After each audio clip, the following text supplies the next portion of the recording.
So we're going to be testing the principles of keyframe animation in Blender 4.1. So to do this, we're just going to use a standard cube to demonstrate some of the features of keyframe animation, and we're going to go into the animation tab. So first we need to set a keyframe for this cube, but first I'm going to go into the top view here and press G to grab the cube and move it to the back here so that it appears further back on the timeline. And I'm going to press I to set a keyframe for scale, location, and rotation. So we're going to move the timeline along. We'll go to 20, and I'll press G again to grab the cube, and we're going to put it the other side of the screen here.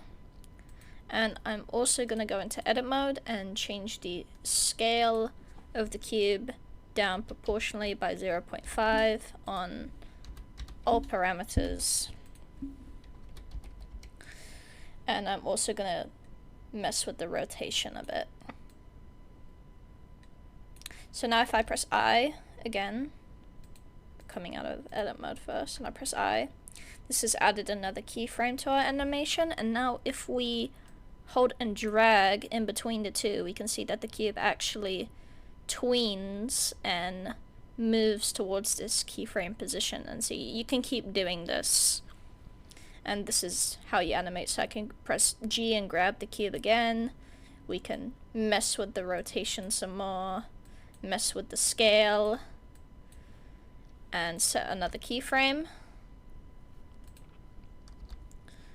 And you have this smooth transitioning animation. And so if we set the end point down here to 40 and the start point to 1, and we press the space bar to play the animation plays. And so we can apply this to models, and I could use a different model for example. So if we delete the cube and we press Shift A and we add, if we add the monkey sticker for example. So I actually wanted the 3D one, so we'll go and delete that. Although they might have removed it from Blender. That's fine. We could also use different shapes together. So we'll add a cube and a circle, not a circle. We want a UV sphere because that's 3D.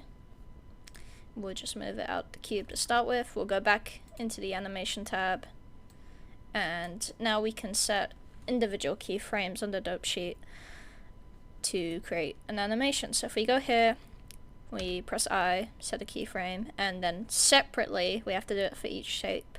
We press I on the sphere to set a keyframe, and now what we can do is we can play around with the animations.